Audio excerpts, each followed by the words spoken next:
Les os humains, également appelés exhibitions ethnographiques ou villages indigènes, étaient des manifestations où des êtres humains, principalement issus des colonies, étaient présentés au public occidental dans des environnements reconstitués.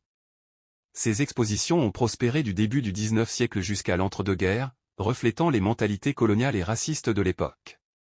1877, première exposition ethnographique au jardin d'acclimatation, présentant des Inuits du Groenland. 1880, exhibition de Kanak de Nouvelle-Calédonie. 1891, présentation de Soudanais et de Congolais. 1907, exposition de Dahoméens et de Touaregs. Ces expositions attiraient environ 1,5 million de visiteurs par an, générant des revenus substantiels pour les organisateurs. Les individus exhibés étaient souvent contraints de reproduire des scènes de leur vie quotidienne, dans des conditions climatiques et sanitaires inadaptées, entraînant maladies et décès. Attraction principale, le village nègre, une reconstitution de campements africains avec environ 400 indigènes, principalement d'Afrique de l'Ouest. Les visiteurs pouvaient observer ces individus dans des scènes censées représenter leur quotidien, renforçant les stéréotypes raciaux et la perception de supériorité occidentale.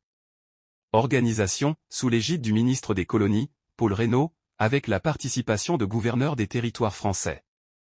Participants, plus de 1000 indigènes venus d'Afrique, d'Indochine, des Antilles et de Madagascar.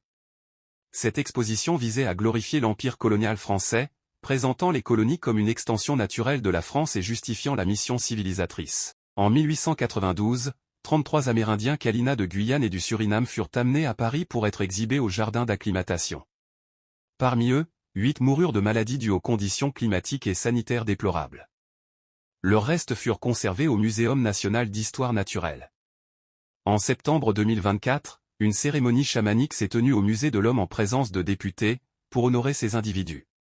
Les descendants présents ont exprimé leur douleur et leur désir de rapatrier les restes de leurs ancêtres en Guyane. Le 13 avril 1892, le journal La Cocarde dénonçait le traitement des Kalina, le spectacle est navrant.